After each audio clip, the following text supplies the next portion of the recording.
gute bagukoresha ujya gusebya Papa King? Twese hari ibintu dushobora kuvugira mu ruhame.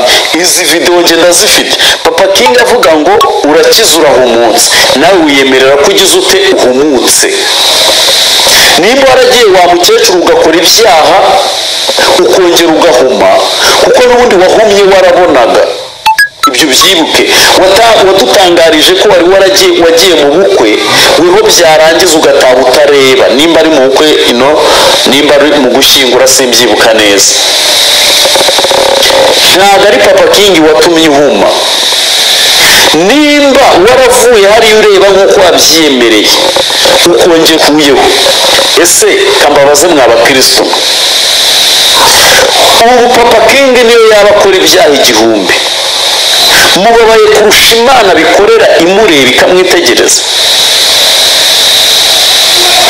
Ubundi nimba intambara murimo kurwana ari iy'umwuka atari iy'umubiri, mwahagaze hamwe Imana, uwo Frank wahagaze hamwe Imana ikarwana iyo ntambara, Asumuta wahagaze hamwe Imana ikarwana iyo ntambara, ese Kazungu wahagaze hamwe Imana ikarwana iyo ntambara, ese mwe wabashungu. Rero abantu bitonde cyane, Imana irimo iragosora. Imana irimo iragosora. Tuvuge ko Papa King Imana irimo iramugosora. Ntabwo Papa King ntabwo Imana irimo iramugosora. Papa King ni umukozi w'Imana kandi wahamagawe kandi wasizwe cyane. Rero ibi bintu bigenda bituruka mu matiku cyangwa se ibyo abantu batari guhuriraho, cyangwa se inzangano, cyangwa se n'amashyari. Umwe rero agahita avuga ati rero kuva uko byagenze reka nze mparabike mugenzi ugatangira ukavuga ngo ngewe ngo mpagaze ngo muri ibi bintu ndashaka kugira ngo ntange gukuri, kandi ugiye kubeshyera umuntu. Batangira kuvuga ngo umuntu akoresha barozi kubera ibintu mutari guhuriraho, mutari kumvikanaho.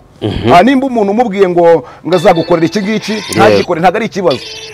Ibi bintu bitangira bya Plaisir, ibi bintu bya na Papa King bitangira ari amafaranga Plaisir ari kwaka Papa King asaga miliyoni. Yaririye amafaranga mu diaspora, abagore yagiye areshya kandi afite umugore, ibiki byose yashanye urugo rwa gitari, ibyo byose turabizi. Plaisir miliyoni 2 wasabye Papa King, wakoresheje ibikangisho Plaisir ashobora no gufungwa. Hari igihe batubona inkuru abantu babona inkuru zitambuka bakagira ngo ni amakuru bazanye ari ukugira ngo bacuruze abantu kugira ngo babahe ruswa. Plaisir yasabye ruswa Papa King ya miliyoni zingahe? 2 ko byabigize ibyaha. Miliyoni 2. Miliyoni 2. Zasabwe nande? Na Plaisir. Subiramo miliyoni 2. Miliyoni 2.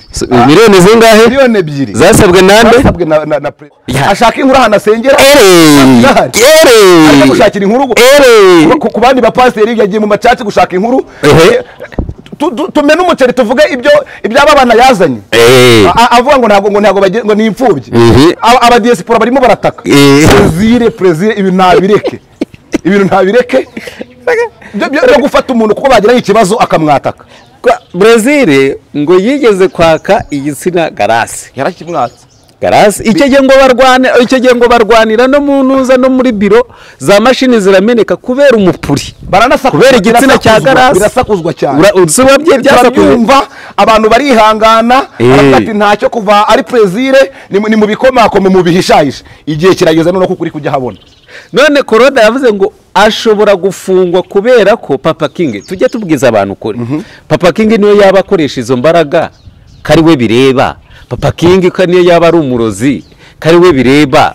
Plaisir biramutwara iki? Bakamubwira ngo murabyibuka kubera ko yahawe amafaranga ayahabwa n'umuntu ndazajya gufasha uwo muntu akaza kuri kamera aho kugira ngo atangaze kamera agatangaza ngo noneho ngo hari amafaranga ngo twabonye ngo y'umu diaspora ngo wifuje gufasha uyu muntu. Ntavuga ingano y'amafaranga, ntavuga amafaranga yatanzwe, ntabwo sinzi, akavuga ngo ni amafaranga gusa. Abo bantu bose aho bari bagahora mu rungabanga bakavuga ati burani ngewe watanze ayo mafaranga. Ibyo ngibyo abantu ntabwo twigeze tubivugaho, abantu twarategetse. Ariko ageze igihe afashe umukozi w'Imana agiye kwandagaza, agiye gukubita hasi, agiye gusiga umwanda ngo noneho ngo kuva ngo bimeze bitya ngo ntabwo bikwiye. Plaisir nguhamagaye inshuro 3 nkwihanangiriza reka umukozi w'Imana uyu muntu bita Papa King njyewe ndamuzi ndamusobanukiwe. Yes, reka nongere mbahe kaze mwe mwese mukomeje kubana natwe muherereye hose mu bihugu bitandukanye twifuriza kugubwa neza. Turongeye turagarutse ku nkuru y'agakiza biri ya kamera mafite umutumirwa umeze neza. Ura amahoro umeze neza. Makuru y'iminsi ni meza. Bino biragenda imeze ko mbona ari hatari. Iyi minsi iri kugenda irushaho kuba mibi. Irushaho kuba mibi ariko ni ibihe turimo. Ibihe turimo nicyo Bibiliya ibivugaho. Yego. Ivuga ko turi mu minsi ya nyuma.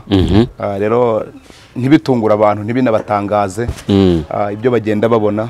Icyo tuzi nuko umwami ariho. Yego. Ikiganiro tugiye gukora rero ntabwo ari cyo kubanza gusengerwa kuko tugiye kubanza kubwiza abantu kuri. Tugiye guha abantu kuri. Tugiye kumena umuceri n'ibinarimba turaza no kuza gukunkumura. Yego. Tumene akinyuma kasigaye mu mufuka. Ni hatari. Hanyuma rero reka tukunkumure uwo muceri. Reka dutanga ukuri reka tumene umuceri kubera ko ari gihe biba bikenewe. Yego. Abantu bakaba bakeneye kugira ngo bumve ukuri kugira ngo bareke kuguma mu rungabangabo bumve ikigezweho cyangwa ikigenderewe uko abantu babeshwa igihe kirekire. Twihuse cyane induru y'abapastori iri kuvugwa hanze aha ngaha hagati y'uwitwa Papa King na Pastor Claude.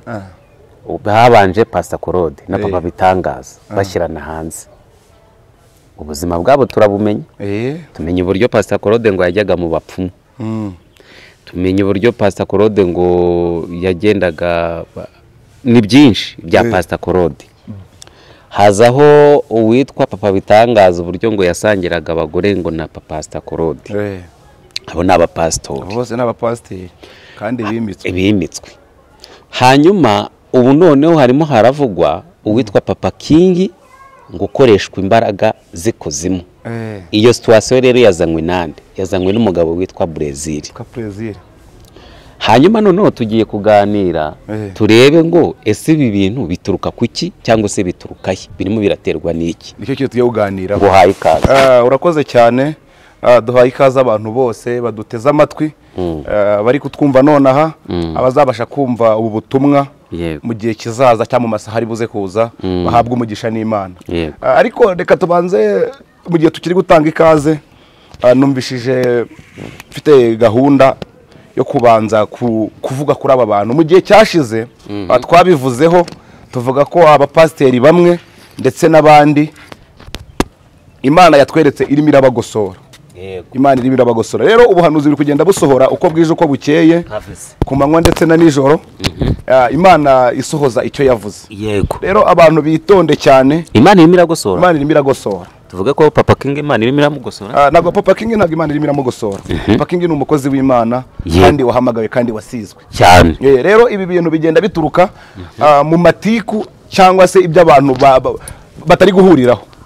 Cyangwa se inzangano cyangwa se n'amashyari. Umwe rero agahita avuga ati rero kuva uko byagenze reka nze mparabike mugenzi wanjye. Yego. Ari cyo kintu nageze kuvugaho ndavuga ngo biteye ubwoba kubona abantu bitwa ngo nabimitswe cyangwa nabashumba cyangwa abapasiteri aribo bantu bahindukira bakaza kuza gusebanya ibintu abapagani batari gukora.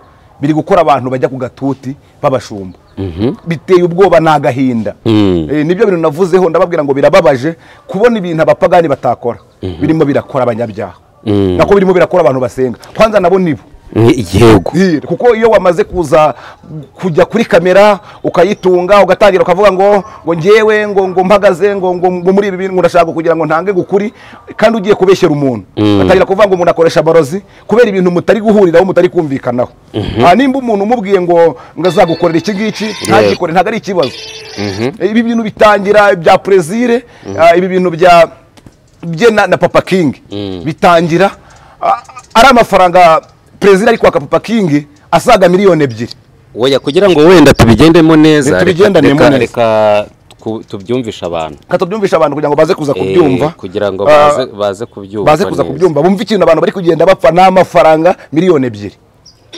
Aho yaririye amafaranga bo diaspora abagore yagiye areshya kandi afite umugore ibiki byose yashanye urugo rwa gitari ibyo byose turabizi perezida miliyoni ebyiri wasabye papa kingi wakoresheje ibikaniso perezida ashobora no gufungwa hari igihe batubona inkuru abantu babona inkuru zitambuka bakagira ngo ni amakuru bazanye ari ukugira ngo bacuruze abantu kugira ngo babahe ruswa perezida yasabye ruswa papa kingi ya miliyoni zingahe ebyiri ko byaba bigize ibyaha miliyoni ebyiri miliyoni ebyiri zingahe miliyoni ebyiri zingahe miliyoni ebyiri zasabwe nande na perezida subiramo miliyoni ebyiri miliyoni ebyiri miliyoni zingahe miliyoni ebyiri zasabwe nande zasabwe na perezida Aha. azisaba papa kingi miliyoni zingahe ebyiri wabyumvishije uretse no kubyumva ndabizirega ibintu mfitiye amakuru yizewe ariyo mpamvu uyu munsi naje imbere ya kamera ngo tumene umuceri none ndashaka kubaza kuki Brezil atajya gushaka ibibi by'abapasitori bo muri ADPR akajya gushaka ibyaha by'abapasitori badakorana na ADPR uyu mugabo Aha, inkuru zimeze nkaho zimurangiranye zimaze kumurangirana atangiye kuzajya acuruza inkuru akavuga ngo reka ngende mu macaci njye gushakamo inkuru noneho uwo bananiye guhuza kubera ikintu bapfuye gitoya agahita amushyira ku mihanda akamuteza abantu akanamubeshya akanamuharabika niyo mpamvu ubona havutse izi ntambara za papa kingi na perezida bapfuye amafaranga aho kugira ngo ajye gushaka inkuru ziri mu matorero ahasengera uzirikane ko ari n'umudiyakoni umudiyakoni n'umuririmbyi najya gushaka inkuru iwabo ashaka inkuru ahantu asengera ajya gushakira inkuru ku bandi bapasiteri yagiye mu macaci gushaka inkuru tumene umuceri tuvuge iby'aba bana yazanye avuga ngo ntabwo ngo ni imfubyi abadiyesipora barimo barataka perezida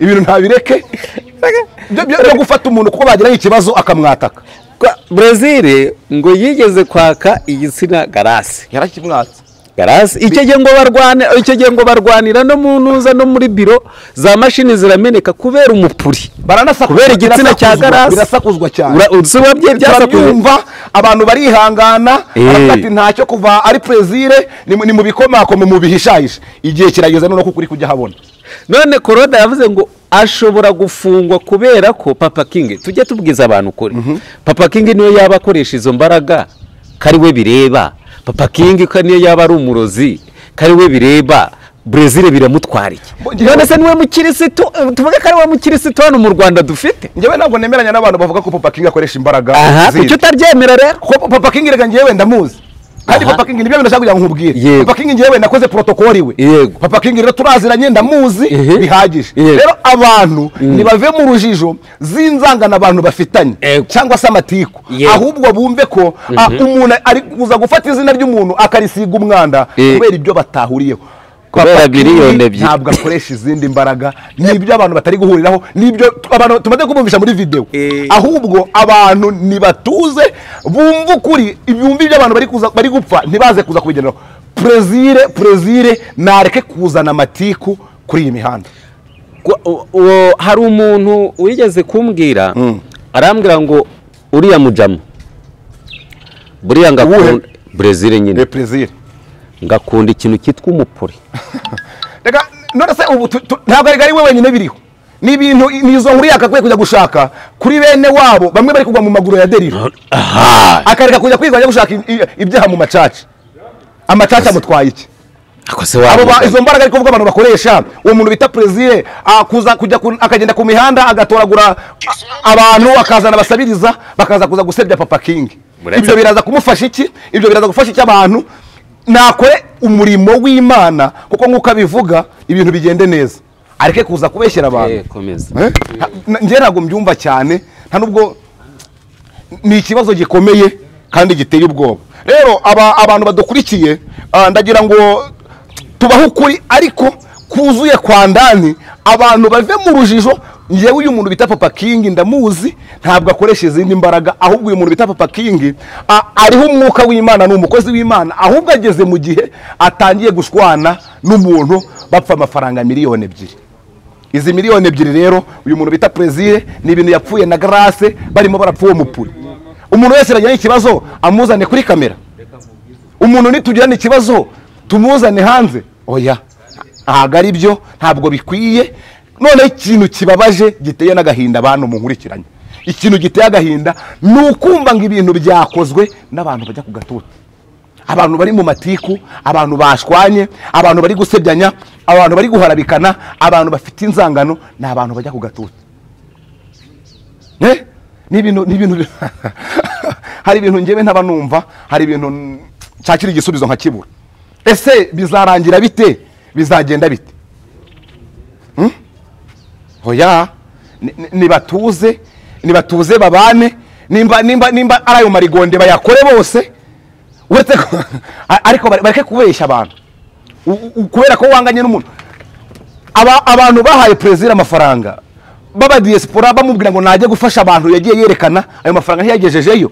Aba diaspora bakamubwira ngo murabyibuka kubera ko yahawe amafaranga ayahabwa n'umuntu ngazajya gufasha uwo muntu, akaza kuri kamera aho kugira ngo atangaze kamera agatangaza ngo noneho ngo hari amafaranga ngo twabonye ngo y'umu diaspora ngo wifuje gufasha uyu muntu. Ntavuge ingano y'amafaranga, ntavuge amafaranga yatanzwe, ntabwo sinzi, akavuga ngo ni amafaranga gusa. Abo bantu bose aho bari bagahora mu rungabanga bakavuga ati buriya ni njyewe watanze ayo mafaranga. Ibyo ngibyo abantu ntabwo twigeze tubivugaho, abantu twarategetse, ariko ageze igihe afashe umukozi w'Imana agiye kwandagaza, agiye gukubita hasi, agiye gusiga umwanda ngo noneho ngo kuva ngo bimeze bitya ngo ntabwo bikwiye. Plaisir ngo hamagaye inshuro 3 nkwihanangiriza. Reka umukozi w'Imana uyu muntu bita Papa King, njyewe ndamuzi ndamusobanukiwe, ni umukozi w'Imana. Witonde cyane uyu muntu bita Papa King atazabuza kukwaturaho amagambo. Plaisir ndagira ngo mubwire ngo Papa King ni umushumba. Papa King ni umushumba, uyu muntu yarahamagawe kandi yarasizwe. Rero ihangane utuze, ubane n'abantu. Umuntu nimba kwimya amafaranga, nimba umuntu akwimya umupuri, ntabwo ari ngombwa ko wowe ubwawe wihandagaza kubera ko umuntu yakwimye ibyo bintu ukaza guhita wataka imbere ya kamera. Utaza kuza gutuma ibintu byose bijya hanze, ibyo abantu bafite, ibyo abantu twanze kuvuga bikajya hanze kubera iyo gahunda. Ndakwinginze ndetse n'abandi bantu bimeze bityo, abantu nibareke agufata umurimo w'Imana ngo bawusige icyasha. Nimuvuga ibintu byururutsa abantu, nimubwira abantu ibintu byiza, mureke gufata abantu ngo mujye gusebyanya. Gusebyanya sibyo bintu mwahamagariwe, sibyo bintu mukora. Oya, ntago ari byo bintu bikenewe mu gihe nk'iki ngiki, hakenewe imbaraga zindi. Ariko turimo turaniganirira, numvishije ijwi rata, wowe udukurikiranye. Ala sita talango shandola kire ini ngola zi. Ndagira ngo rata wowe udukurikiranye, ufite iki kibazo. Abantu bajya bakubwira ngo bakakubwira ngo ntabwo ibintu bizagira gute, ntabwo bizashoboka. Uzababwire ngo yego ntabwo bishobotse. Imbere yanyu ntabwo bishobotse, ariko imbere y'Imana yanjye bigize gute, birashobotse. Imana iri kuvugana nanjye ngo abantu babwiye ngo ntabwo ibintu bishoboka. Abantu barakubwiye ngo ntabwo ibintu bishoboka, ariko babwire ngo imbere y'Imana ibintu birashoboka. Wowe umaze igihe kirekire ugerageza, byagera ku iherezo ugiye kubukora ubukwe nibwo mvuga bikanga, ndagira ngo ngutangarize ngo uwo mwuka w'abadayimoni wakuzingaga Imana iwukuyeho. Ariko twigarukire nyuma gatoya turagakomeza n'ubundi buhanuzi. Ariko ndagira ngo ntangarize abantu ibi bintu uyu muntu bita Papa King arimo. None buretse dukomeze gatoya. miliyoni ebyiri zasabwe nande na Plaisir. yajyaga amafaranga Diane umugore wa Vitali akamuha mituyu y'ibihumbi 50 ngo Vitali nta mafaranga agira yo guha umugore we. Mitali yamagara muri Kazakhstan. Plaisir niba abona ndimo ndamubeshyira ajya muri riba atanga ikirego. Wabyumvise neza? Niba Plaisir abona ko mubeshyira ajya muri riba atanga ikirego. Niba atarasabye miliyoni 2 Papa King za ruswa zikirisosi vuze baza ibi ndivuze n'amaguru abiri, ibi ndivuze n'amaboko aya, ibi ndivuze n'umunwa wanjye.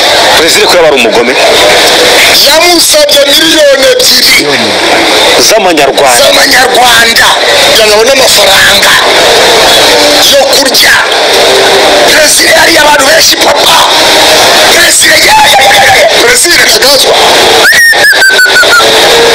Hari n'abantu bagiye bakorana ibiganiro tugiye kuzazana episode aritereka twitereke avuga tuvuge ubu twafunguye content mubwire ngo gasopo oya ni gasopo ni gasopo umuhaye gasopo avuga abapasiteri b'iwabo muri adeperi ariko abapasiteri bo mu macace barigorewe bariruhiye navuga abapasiteri b'iwabo bajya kujya mu bagore bakava mu nzu zabo ibindi buntu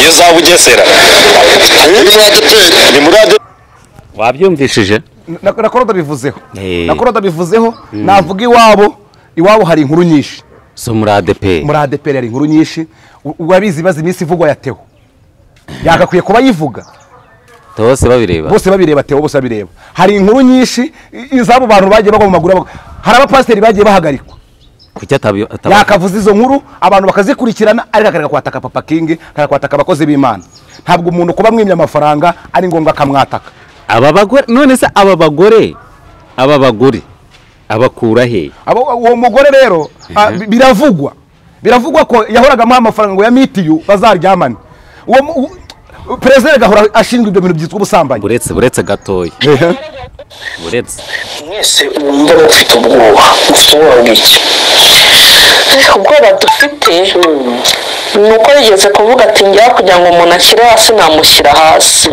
no kukwica yakwica niba umuntu akubwiye ati njya kugira ngo unshyire hasi wowe nagushyira hasi ukumirwa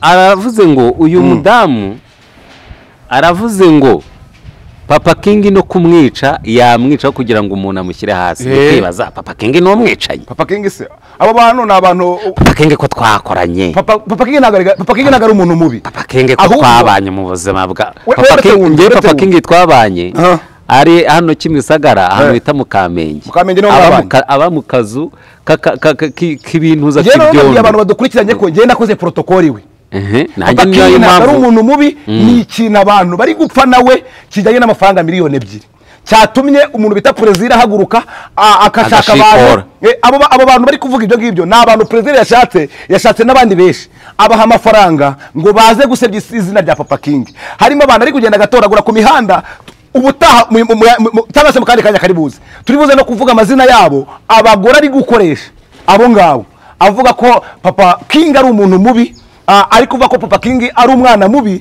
ndetse arimo aravuga ko ari umwicanyi Papa King n'umwicanyi yishende nimba yarisha abantu yagiye kumurega muri Libya kamukurikirana buretse se wumva buretse twagiye hasi wowe nagushyira hasi ukumirwa ni gute utamutinya se twongera gusaba ribu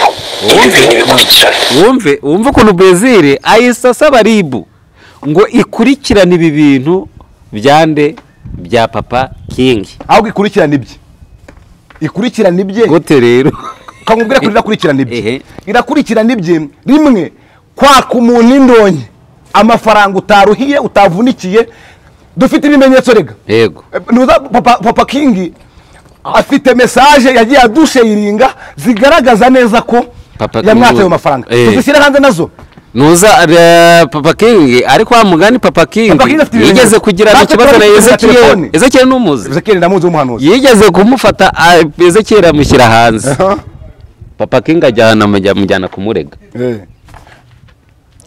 Papa Ezekiel asaba imbabazi ahangaha ubu ushaka kugaragaza iki ubu ushaka kwangisha umuntu abantu noneho uretse no kumwangisha abantu noneho ngaho umva gukora titire avuga ngo Papa King no kukwicageza gute yakwica tuvugisha ukuri ubu ngubu babaje uyu mudamu ubu ribu muhamagaye ubu yakerekana abantu yishe nyine ibyo na amafaranga uko muri rusyo dukome n'ingasi usuga neza urasanga aho ngaho izina barifashe barihinduye ni uburyo bwo kugira ngo bayobye amarari abo bantu ntabwo bazi n'abantu babaringa rimwe uzumva ngo harimo ngo abantu wumve bari kukubwira ngo ni abantu ngo umwe ngo bamwise ngo undi ngo bamwise se uwo muntu uhagaze ku makuru ye nyakuri kuki atajya imbere ya kamera atangaza avuga ati njyewe ndarizi uyu muntu bita Papa King twapfuye iki ngiki yanyatse umupuri kuko n'abandi bose bari kuvuga ati Perezida icuroza gukomeza ugenda ushaka kugira ngo nimba twanze kuryamana urashaka umereye nabi mu biki nimba naze guha amafaranga umereye nabi mu biki naza nabo bantu bajya imbere ya kamera reka twikomereze batangaze nkuko areke kwirirwa abwira abantu ngo nyine ngo njyewe ngo aba n'abantu abo bantu wazanye batagaragara n'abantu bwoko ki umutekano papa Plaisir yishe nde yakoze iki reka nikomereze komeza ntacyo kugira ngo abantu tubaho ukuri twongera gusaba ibi bintu bikurikirane rwose kandi niba abantu bari gutanga ubuhamya bihishe bivuze yuko umuntu batinya umuntu babanye imyaka 4 uyu mubyeyi cy'ubana babanye imyaka 4 akaba afite ubwoba byatse kunze ntafite ubwoba bw'ubusa kaba protocol wagiye ubibona byabaga bimeze bite kugira ngo gusha abantu nagiye mbibona kenshi cyane aba buri mwana bafite ibitenge nabaga ndimo wabona pe nabaga ndimo yego kugusha abantu byagendaga bite byaterwaga n'iki abantu baba bafite abadayimoni ni imbaraga za papa kingi z'Imana zigusha abantu byabaga bimeze bite ntabwo nzi ukuntu bigenda kuko nanjye byambagaho wice nawe waragwaga nanjye ntabwo nagwaga mu materaniro ariko hanze y'andi marido naragwaga ibintu uyu mudiyakoni agiye kutubwira muraza kumirwa yaneranyije n'umuryango wanjye aradutandukanya yari yarambwiye ko mama azanambamo igitambo ninkomeza kubana nawe kubera uburwayi afite arangije aratubwira turiya mwana w'umuhungu muzi ko nagiye iwe akampa amafaranga agikoze uwo mwanya akinatuse gashobora kuba afite akamashini gakora amafaranga ngo yamaye 1,500,000 ahubwo turi no kwishinganisha na perezida wa repubulika wafashe kiriya cyemezo cyo guhura amadini atemewe turamushimira cyane turi no kwishinganisha nihagira ikitubaho bazamenye ko ari ibingibi byatugizeho ingaruka twakoze zaburi nshya wabyumvishije ndabyumvishije uwo muntu uri kwishinganisha yitwa nde hanyuma rero ahangaha ndo aho ngaho ari kwa Plaisir n'abantu Plaisir ari gufata akajya uretse wumve hari ikintu avuze ngo iki aravuze ngo Plaisir we aramubajije ngo ese nawe ari umudiyakoni ati yego aravuga ngo mwumve iby'uyu mudiyakoni agiye kutubwira ngo uragira ubwoba aravuga ngo papa none ikintu kinteye ubwoba aravuze ngo papa King afite akamashini gakora amafaranga none se wowe ibyo bintu uretse kubishyigikira cyangwa se uretse kubyumva urumva ako kamashini gahari none ahangaha rega n'abantu ari gufata agaha amafaranga akabaza uwo mudiyakoni yakoze mu mwaka yakoze ryari kandi nawe ari umudiyakoni uwo mudiyakoni wabanye na papa King ajya kumubwira ko afite akamashini gakora amafaranga papa King ni umusazi papa King nta bwenge agira ku buryo yajya kwishyira hanze ubwo ntumbaze nyine we mbwira papa King yafashe uwo mugore amujyana ajya kumwereka akamashini gakora amafaranga numvise avuga ngo ku mbaraga zigusha abantu imbaraga zigusha abantu uyu mwanya ubu tuvugana kubera ko ashwanye na Plaisir nibwo bigiye byajya hanze yego kubera ko bagiranye ikibazo kubera ko amwimye amafaranga izo mbaraga zigiye zaga kabiri kangahe papa King aje mu itangazamakuru bavuga ko akoresha imbaraga ni ikibazo nyine nawe bitekereze n'abadukurikiye babyumve bumve ko ari amatiku bumve ko ari inzangano z'amafaranga ya 2,000,000 abantu bari gupfa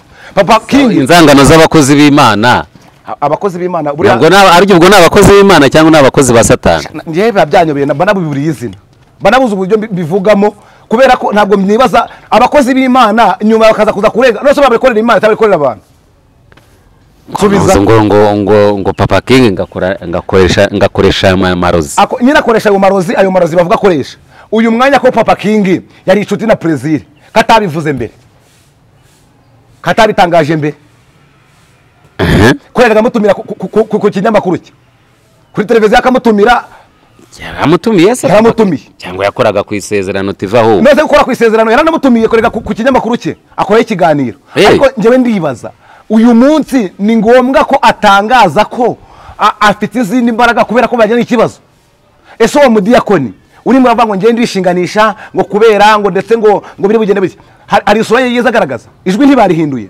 siko bavuze bavuze ko ijwi barihinduye papa King araza kuza kumumenya ate kugira ngo yishinganishe. Ubwo ni uburyo bwo gushaka ibimenyetso bipfuye, ahubwo uyu muntu bita Plaisir nazacunga neza ari biramukurikirana, kuko ari gusebya mwene wabo, arimo arasebya mugenzi we, arimo arasebya papa King, kandi papa King nta kintu apfa. Ikimenyimenyi cyuko ari gusebya papa King kuri izi nkuru zose ziri gutambuka nta kintu yari yabitangazaho. Papa King yarisegekeye aravuga ati reka mwihorere sinze kuza kuba nkawe. Buretse twumve amazina y'uyu mugore nta yariho, ndabona cyaravuyeho. buretse kugenda gutera abana b'abakobwa amada naho kumbwira ngo ngewe nzatabara ngo ntabaye Tewo kuko ngo hari ibyiza yakoze cyangwa ngo hari ibyiza ngo ibyamuvuyemo, nta byiza byamuvuye ahubwo yabereye igihombo leta, kuko hari ibyo hari abana b'abakobwa yarijije amarira, hari abagore yarijije amarira. Ibyiza yakoze yabikoreye nde? Turanamushimira yuko yabaye umusitari akibuka no gukunda umugore we n'abana bakanabubakira. Turamwibutsa, turamushimira ko Imana izaguhemba. Murivanga muri ibi bintu, murarwanira Imana, uza yashatse kuyirwanirira iramwica, murashaka gupfa. Buri kimwe gute bagukoresha ujya gusebya papa King. Twese hari ibintu dushobora kuvugira mu ruhame. Izi video nge ndazifite. Papa King avuga ngo urakiza urahumutse, nawe wiyemerera ko ugize ute uhumutse. Nimba waragiye wa mukecuru ugakora ibyaha ukongera ugahuma, kuko n'ubundi wahumye warabonaga. Ibyo byibuke, wadutangarije ko wari wagiye mu bukwe, weho byarangiza ugataha utareba. Nimba ari mu bukwe nimba ari mu gushyingura simbyibuka neza. Ntabwo ari papa King watumye uhuma. Nimba waravuye hariya ureba nk'uko wabyiyemereye ukongera kuyeho, ese kambabaze mw'abakristo, ubu papa King niyo yaba akora ibyaha igihumbi, mubabaye kurusha Imana bikorera imureba ikamwitegereza. Ubundi nimba intambara murimo kurwana ari iy'umwuka atari iy'umubiri, mwahagaze hamwe Imana, uwo Frank wahagaze hamwe Imana ikarwana iyo ntambara, Asumuta wahagaze hamwe Imana ikarwana iyo ntambara, ese Kazungu wahagaze hamwe Imana ikarwana iyo ntambara, ese mwe wabashungura garuka ari Kazungu na Sumuta nande abo ngaho harimo Asumuta, harimo na Kazungu harimo n'umumotari rero sasa. Abo ngabo barishyuwe kugira ngo baze kuvuga nde papa King ko ndeba yabaye akasamutwa kasongoye hwa twiganira ku musozo. Uyu muntu bita papa King rimwe yari umusitari, yego sinzi nimba nkurikiranye. Papa King ni umusitari. Ikindi papa King ni umukozi w'Imana. Uzirikane ko muri uru Rwanda n'abashumba bakeya bahari bakoresha cyangwa se basengera abantu bangana nabo papa King asengera. Rero bamaze kubona ko afite abantu bangana gutyo, ndetse bakajyana ikibazo n'abo bantu, bashatse buryo ki bwose bamusenya. Ubwo ni ukumusenya no kumusiga umwanda, nibyo nakomeje kuvuga, ndetse no kugira ngo abantu bamukundaga babamwangisha. Hanyuma nka protokole, nk'umuntu wahoze ari protokole we, tugana ku musozo, niki ubona kirimo gutuma abantu barimo gushaka amabi ya papa King? Impamvu bari gushaka amabi ya papa King, urabona ko iki gihe turimo, turi mu gihe nyine uwo bita Plaisir yatanze umutwe, yatanze inkuru ngo abantu bayiganireho. Yazanye ingwe mu mujyi, yayizanye ayihetse, ariko noneho ntabwo yayizanye wenda ayishoreye cyangwa imuri inyuma, yayizanye ayihetse. Niyatanze inkuru ngo abantu muri iki ngiki bayivugeho, ariko agamije kugira ngo asebye umukozi w'Imana. Yego, rero turamuha agasopo, abantu baramuha agasopo, yitonde yirinde kugira ngo umwanya nk'uyu nguyu ataza kuza gutereka kamera n'abandi bagateka kamera bagiye kumuvugaho, bakavuga amabi ye, tukazana ibimenyetso, ariko umukozi w'Imana akora umurimo w'Imana, kuko papa King nta kintu kibi Imana imurega, kuko ntabwo papa King, uyu muntu bita Plaisir akunda papa King kurenza Imana, niko uwavuze. Nta nubwo papa King ari mubi kugera ku rwego Imana itabizi. Imana kuko Imana sinya amaboko nkeya, nareke gufata umuntu ngo areke kumubeshyera. Agira ate? Nareke Imana yo nimba koko ari kuyibeshyera cyangwa se afite izo mbaraga, Imana izamwihanira, areke gusebya uwo muntu, areke no kugenda ku mukozi w'Imana, areke no kumusenya. Nabwira abantu nareke nasigeho, nareke kwataka umukozi w'Imana, nareke kumusebya kuko nabikomeza kamera zose ziramureba. Kandi nuza kandi Brazil bavuga ko yigeze kujya kwinyesebura ku mugabo mugufiya, uramwibuka? Wowe bireke inkuru zose twazishyira hanze. Twaje kwa pra kwa Kenekedi. Turimo turamuha gasopo. Nawe utanze gasopo nka Pastor Claude. Nanjye ntanze gasopo. Nibirenga ibi ngibi. Yego. Tuzamwataka. Azatereka kamera tuzitereke, atera intebe tuzitere, icyo azakora tuzamubwiza ukuri, nje kandi nzakumubwiza nk'umuntu wabaye protocole kwa Papa King. Reka ngushimire. Urakoze cyane, dushimiye n'abaduteza amatwi. Reka tubwire abari badukurikiye ko ibiganiro byacu arakagaruka. Igihari uko byagenda kose nibaduye comment kandi batuganirize, batubwire kuko ubutaha tuzaza dutanga ukuri kuzuye 100% ndetse tuzanye n'ibimenyetso ko turabifite. Cyo kwa turi gukora kwa gutanga gasopo ku muntu bita Brazil. Barakoze cyane. Kangushimire. Urakoze cyane.